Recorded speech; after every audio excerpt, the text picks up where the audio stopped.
একদম প্রধান তীর্থস্থান কেদারনাথ মন্দিরে এই বৃষ্টি স্নাত সন্ধ্যায় চলো ঘুরে আসি কেদারনাথ মন্দির। খুব ভালো লাগবে, দারুণ লেগেছে আমার।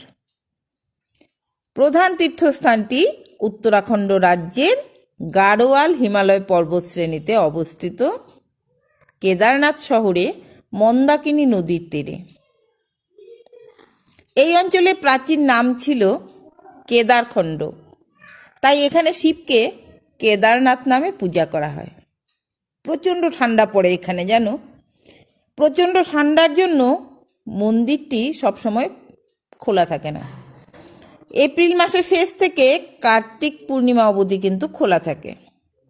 আর শীতকালে এই মন্দিরের মূর্তিগুলিকে 6 মাসের জন্য উখি মঠে নিয়ে গিয়ে পূজা করা হয়।